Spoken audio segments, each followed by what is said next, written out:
¿Qué tal, familia y amigos?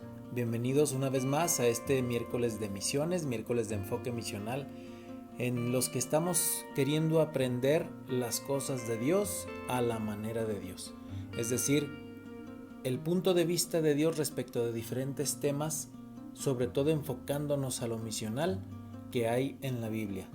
Y hemos venido aprendiendo acerca de un tema de suma importancia, como lo es el papel de la palabra de Dios, el papel de la Biblia en la evangelización mundial. Y hemos aprendido que la Biblia nos da 4 cosas para poder llevar a cabo la evangelización. Primero, tiene un mandato. Después, tiene el mensaje que hay que ir a compartir. En tercer lugar, tiene el modelo, cómo hay que hacerlo. Y por último, en cuarto lugar, tenemos lo que aprenderemos el día de hoy, que es los medios o el poder para la evangelización mundial. Así que, en cuarto lugar, tenemos el poder. La Biblia nos garantiza el poder para la evangelización del mundo. No es necesario hacer énfasis, porque lo sabemos, en la necesidad que tenemos de recibir poder, porque sabemos acerca de la debilidad e insuficiencia de los recursos humanos en comparación con la magnitud de la tarea que necesitamos realizar, que es la evangelización del mundo entero. También sabemos de la dureza del corazón del hombre, las defensas del propio corazón para no escuchar a Dios. Y peor aún, sabemos de la realidad del poder de este Señor de este siglo y de las fuerzas demoníacas que están bajo su mando. Así que mucha gente pudiera llegar a pensar, incluso a ridiculizar nuestra convicción y hasta verla como un juego, pero nosotros, los cristianos evangélicos, debemos tener la fe suficiente para creer lo que enseñaron Jesús y por ende sus discípulos. Es decir, para nosotros es una gran verdad lo que dice Juan cuando expresa allá en la primera carta de Juan, capítulo 5, versículo 19, cuando dice que el mundo entero está bajo el control del maligno. Nosotros lo creemos así y por eso debemos tener esa realidad. Porque en tanto Cristo no los libere del poder del reino de las tinieblas y los traslade a su reino, a este reino de luz, todo hombre y toda mujer son esclavos de Satanás. Así lo dice la Biblia. Podemos también observar el poder del maligno en el mundo actual. Por ejemplo, en la oscuridad de la idolatría y el temor a los espíritus. También en la superstición y el fatalismo. Díganme si no, hay supersticiones por todos lados y fatalismo. En la devoción a dioses que no son dioses. En el materialismo egoísta, sobre todo de Occidente. En esa proliferación que ha surgido mucho de un comunismo ateo y de cultos irracionales, cada vez a más cosas que incluso pueden llegar a ser a un futbolista. Sabemos de religiones que se han fundado donde dan culto a un futbolista en específico, cultos irracionales. Hay violencia, hay agresividad, hay esa desviación tan difundida de toda norma de verdad y de bondad. Todo esto es precisamente obra de aquel que la propia Biblia llama mentiroso, que la propia Biblia, llama engañador, acusador, homicida. Así que, viendo todo este panorama, la conversión y regeneración por medio de Jesucristo en estos tiempos continúan siendo milagros de la gracia de Dios. No podría hacerse de otra manera esa regeneración, esa conversión de las vidas de las personas. Son la culminación de la lucha entre Cristo y Satanás. Y sabemos quién al final de cuentas tendrá la victoria. El saqueo de la casa del hombre fuerte del que habla Mateo 12:29 es posible solo porque este hombre fuerte, tipificando al diablo, ha sido atado por aquel que es aún más fuerte y por quien mediante su muerte y resurrección ha deshecho y destruido las obras y principados de los poderes del mal, de los poderes del maligno. ¿Cómo podremos pues entonces tomar posesión de la victoria en Cristo y abatir el poder del diablo? Del contrario, exactamente con la palabra. Por eso estamos hablando del poder de la Biblia en la evangelización mundial. Hay poder en la palabra de Dios y en la predicación del evangelio que viene en la palabra de Dios. Ese es el mensaje del que hablamos.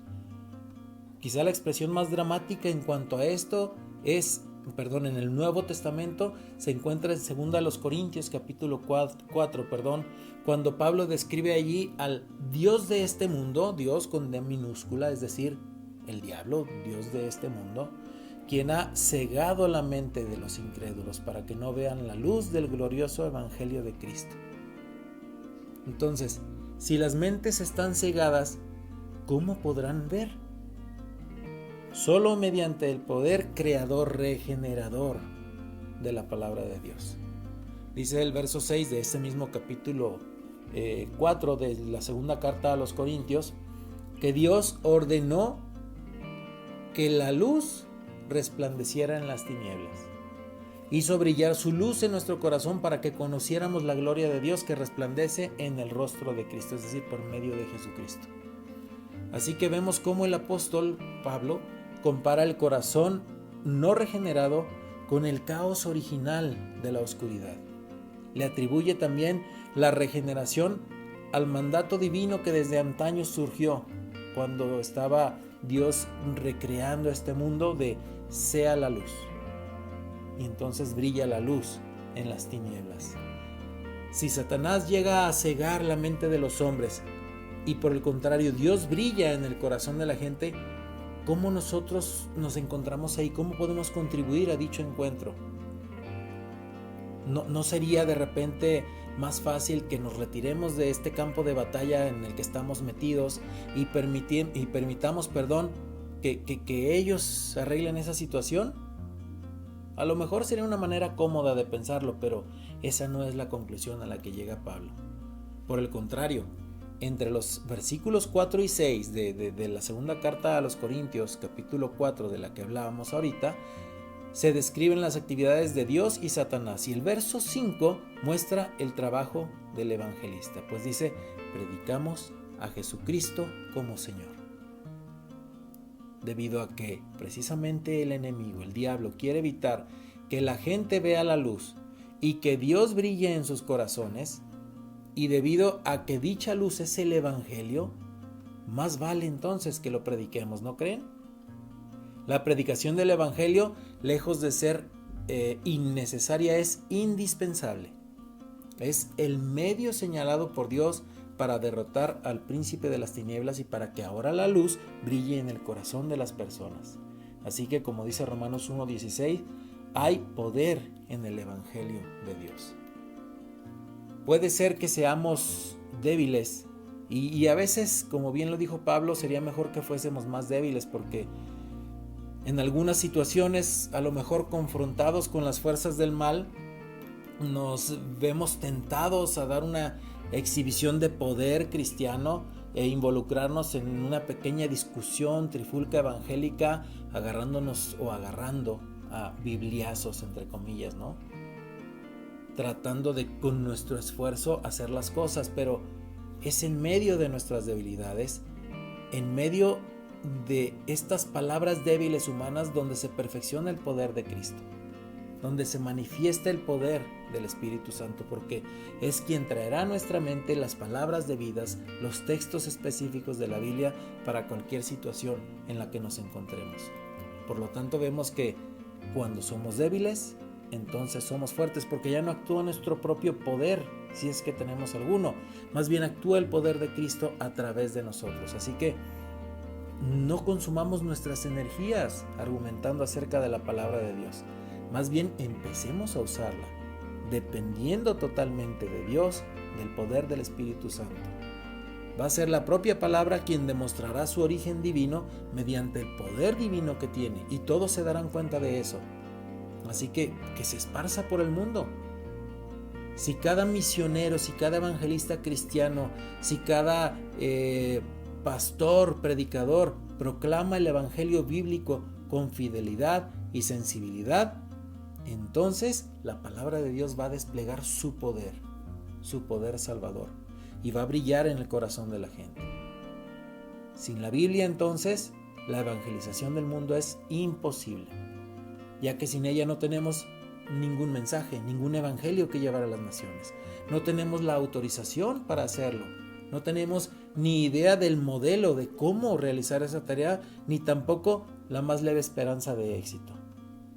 La Biblia, como hemos dicho, es la que nos da el mandato, nos da el mensaje, nos da el modelo y los medios o el poder para la evangelización mundial.